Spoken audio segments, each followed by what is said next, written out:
At the crossroads of East and West lies Asia Minor, bordered to the north by the Caucasian Plateau. Thousands of years ago, an Indo-European nation emerged, calling themselves Armenians.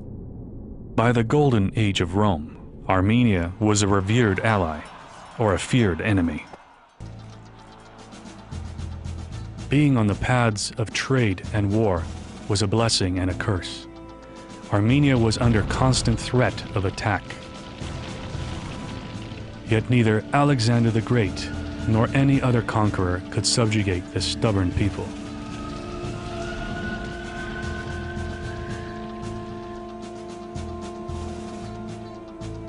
As time went on, Armenia was caught between Rome and its great enemy, Persia. Each would use Armenia as a buffer against its rival. Great cities were laid waste, time and again. Armenian kings rose to power through a combination of skillful maneuvering and outright warfare. Tigran the Great allied himself with Rome's enemies and extended his empire from the Caspian to the Mediterranean.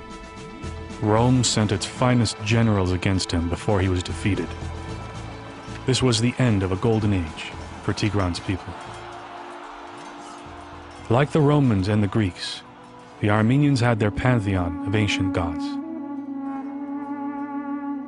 Among the nobility, which had been seeded by Persian aristocracy, the monotheistic faith known as Zoroastrianism was also common. But the world was in a time of change again, and merchants traveling to the great centers of trade in the Middle East came into contact with a new idea. A faith that would soon shape the identity of their kinsmen. By the 4th century AD, Armenia had been the first to adopt Christianity as its official religion, even before Constantine tolerated it within the Roman Empire. This new religious identity demanded translation of the scriptures into the language of the people, and for this task, known to scholars as the Queen of Translations, an alphabet was invented.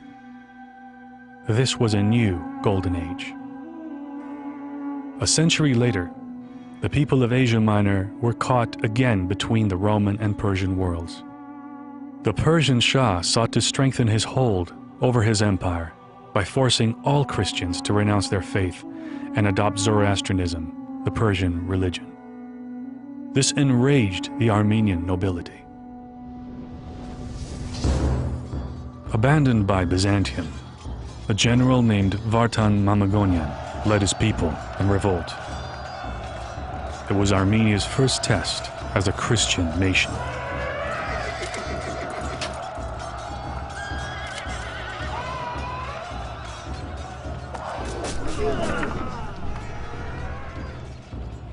Facing superior odds, Vartan and his nobles were killed.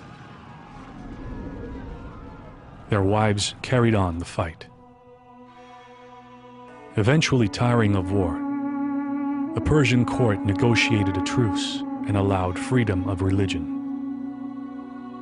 But soon Persia itself would fall under the waves of invasions from the east. Each invader brought greater devastation. The centuries that followed wore away the ancient homeland. Many fled west to the Byzantine Empire. By the medieval age, Byzantium weakened, and the kingdom of Cilicia emerged and prospered. Again, this would only last for a time, for yet another invasion would strike Byzantium. Asia Minor would soon fall under the rule of the Ottoman Empire.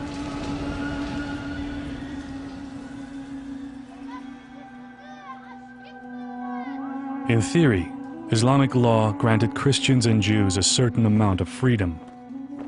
The Ottomans were shrewd in managing their multi-ethnic empire.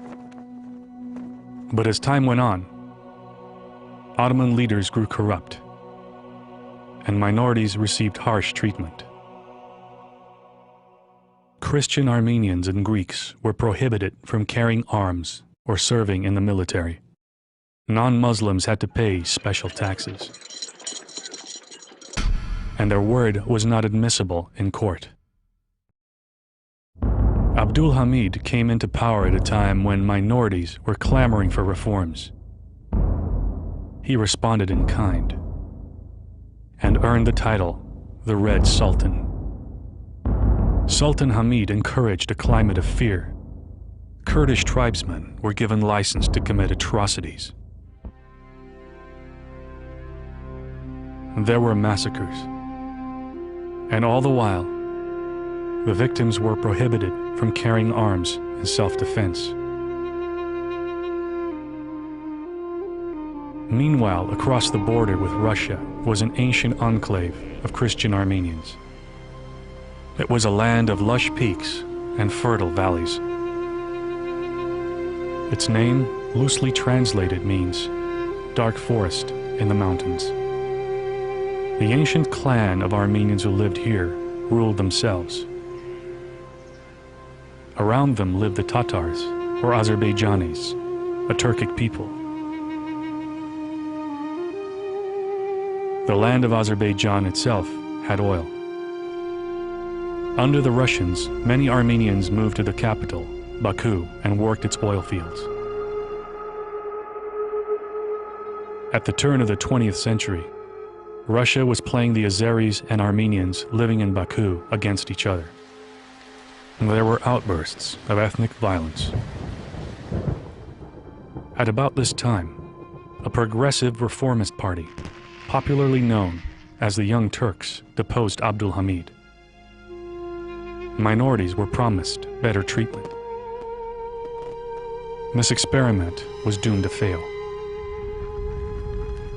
When Turkey entered the First World War as Germany's ally, it turned on its minorities. Of these, Armenians were the hardest hit.